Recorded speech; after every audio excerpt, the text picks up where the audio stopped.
कुशीनगर से बड़ी खबर। उत्तर प्रदेश के डिप्टी सीएम ब्रजेश पाठक ने फाजिलनगर स्थित सामुदायिक स्वास्थ्य केंद्र CHC का औचक निरीक्षण किया। इस निरीक्षण के दौरान अस्पताल में गंदगी और भवनों के खराब रखरखाव को देखकर उन्होंने कड़ी नाराजगी जताई। उन्होंने कहा कि सरकारी अस्पतालों में मरीजों को बेहतर सुविधाएं उपलब्ध कराना प्रशासन की जिम्मेदारी है और इसके लिए साफ सफाई और भवन रखरखाव पर विशेष ध्यान दिया जाना चाहिए। निरीक्षण के दौरान डिप्टी सीएम ने रोगी कल्याण के मद में आए पैसों के सही और पारदर्शी उपयोग पर भी जोर दिया। उन्होंने अधिकारियों को स्पष्ट निर्देश दिए कि यह धनराशि सीधे मरीजों की भलाई के लिए खर्च हो और किसी भी प्रकार की अनियमितता बर्दाश्त नहीं की जाएगी। उन्होंने कहा कि अस्पताल में सुविधाओं की कमी सीधे जनता को प्रभावित करती है और इसे तत्काल सुधारना जरूरी है। ब्रजेश पाठक ने सरकारी अस्पतालों में चिकित्सकों की कमी को भी स्वीकार किया। उन्होंने अधिकारियों को निर्देश दिए कि समीक्षा बैठक कर खाली पदों को जल्द भरा जाए ताकि मरीजों को समय पर उचित चिकित्सा सेवा मिल सके। इसके साथ ही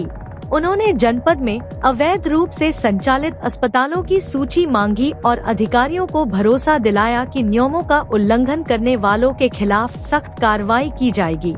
निरीक्षण के दौरान डिप्टी सीएम ने राजनीतिक टिप्पणी भी की। उन्होंने कहा कि पश्चिम बंगाल में बदलाव की बयार बह रही है और आगामी चुनाव में ममता बनर्जी की विदाई तय है। उन्होंने यह भी कहा कि प्रधानमंत्री नरेंद्र मोदी के कामकाज से बंगाल की जनता खुश है और विकास की दिशा में सकारात्मक बदलाव देखने को मिल रहे हैं। इस दौरे से यह साफ है कि डिप्टी सीएम ने स्वास्थ्य व्यवस्थाओं और प्रशासनिक सुधारों को लेकर न केवल सख्त रवैया अपनाया है बल्कि अधिकारियों को सीधे तौर पर जवाबदेह बनाने की दिशा में कदम भी उठाए हैं। अब सवाल यह उठता है कि निरीक्षण के बाद उठाए गए निर्देशों पर प्रशासन कब तक कार्रवाई करेगा और जनता को वास्तविक बदलाव कब तक दिखाई देगा।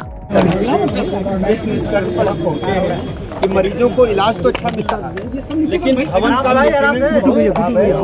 जो रोज भवन हो चुके हैं इनको तत्काल रोज घोषित करके नए भवन का प्रस्ताव भेजा जाए। ये जिलाधिकारी महोदय और मुख्य चिकित्सा अधिकारी महोदय का कहा है। और अस्पताल परिसर में साफ सफाई के साथ साथ जो रोगी कल्याण के पैसे हैं तत्काल खर्च करें जिससे रोगी को और उनके तीमारदारों को बेहतर चिकित्सा व्यवस्था मिल पाए।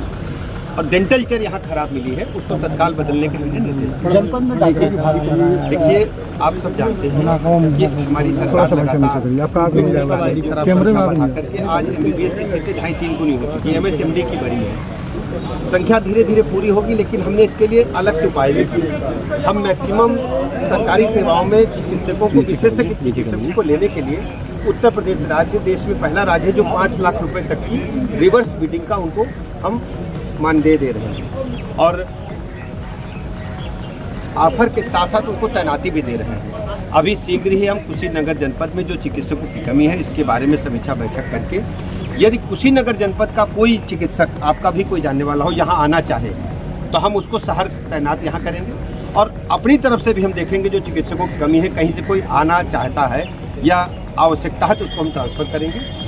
हमारे सामने बड़ी चुनौती है कि चिकित्सकों की कमी है उसको हम पूरा करेंगे और मैं अपने माननीय विधायकों से कहता हूँ उनके अगर कोई परिचित कोई आना चाहे हम तत्काल उनको ले। अभी एक्सप्रेसवे पे टिप्पणी करते हुए अभी NHM में 23 लोगों की भर्ती भी की है। जिलाधिकारी महोदय जो इसके कमेटी के अध्यक्ष होते हैं जिला स्वास्थ्य समिति के। अभी सपा की रैली हुई है दादरी में भारी आप जानते हैं कि समाजवादी गुंडई अपराध अराजकता पैसे की लूट सरकारी संसाधनों की लूट खनिजों की लूट कोई भूला नहीं है और समाजवादी पार्टी के लोग धर्म और जाति की आधार की राजनीति करते हैं। इनका डेवलपमेंट से कोई लेना देना नहीं। आप देखते होंगे कि हमारी सरकार में 17 के बाद से लेकर अब तक आमूलचूल परिवर्तन हुआ है। उत्तर प्रदेश अब विकसित राज्य के रूप में जाना जा रहा है। पहले बीमारू राज्य हमारे पास रेवेन्यू सरप्लस स्टेट के रूप में हम जाने जाते हैं। प्रति व्यक्ति आय 3 गुनी हो चुकी है, हमारा बजट भी 3 गुना हो चुका है और हमारी प्रतिबद्धता उत्तर प्रदेश राज्य को एक डेवलप्ड स्टेट के रूप में स्थापित करने की है और स्वास्थ्य सेवाओं का इसमें बड़ा योगदान है। आप स्वयं तुलना करिए 17 से पहले हेल्थ सर्विसेज कैसी थी और आज कैसी है। लगातार उनमें हम उत्तरोत्तर बढ़ोतरी कर रहे हैं कुशीनगर जनपद हमारी प्राथमिकता की श्रेणी में है, इसको हम पहले नंबर पर रखेंगे और जो भी चिकित्सकों के पद खाली हैं उनको भरेंगे और संसाधन पूरे करेंगे। जिले में अवैध हॉस्पिटल चल रहा है, लेकिन ओटी सील करके कार्रवाई कोरम पूर्ति की जा रही है। कौन ये तो लग के लिस्ट होता दो, आज सील करा दो। तमाम शिकायतें की गई हैं, सीएमओ कार्रवाई नहीं अगर करते हैं। चुपचाप हमें पर्ची दे तो आज सील करा दो। उत्तर प्रदेश सरकार के एक योजना के अंतर्गत हेल्थ एंड वेलनेस सेंटर बनाए गए गांव-गांव, उनका कभी ताला ही नहीं खुला। देखिए, जर्जर हो गया। जो हेल्थ वेलनेस सेंटर है, हमारे पास 25,000 से अधिक हेल्थ वेलनेस सेंटर हैं, उसमें से 21,000 जो है स्वास्थ्य आरोग्य मंदिर है, बाकी स्वास्थ्य उप केंद्र हैं। सभी स्वास्थ्य उप केंद्रों पर एक एएनएम तैनात है और जो हेल्थ वेलनेस सेंटर है वहाँ सीएचओ तैनात है। यदि आपके पास स्पेसिफिक रूप से कोई शिकायत है कि ये इसमें ताला बंद है तो हम उसकी जांच कराएंगे। अगर वहाँ तैनात है तो मौके पर जो नहीं पाया जाएगा, आपको पता है 1750 चिकित्सक हमने बर्खास्त किए। गत सरकारों में क्या होता था, चिकित्सक ड्यूटी पर नहीं जाते थे, समय पर नहीं जाते थे, जाते ही नहीं थे, तनख्वाह लेते थे।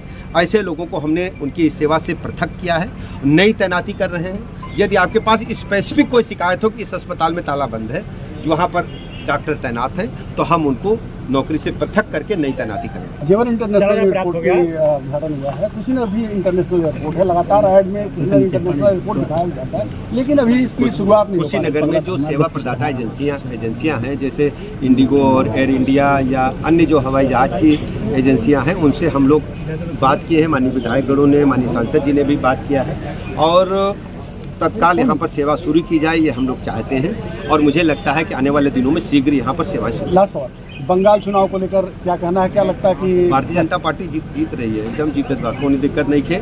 चारों तरफ यही है कि भाजपा आ रही है, मोदी जी ठीक काम कैले बाड़े और दुनिया में मोदी जी सर्वाधिक लोकप्रियता बाड़े और सभी लोग चाहत बाटे कि पश्चिम बंगाल में बदलाव होके और ममता बनर्जी की विदाई हो और भाजपा आवे।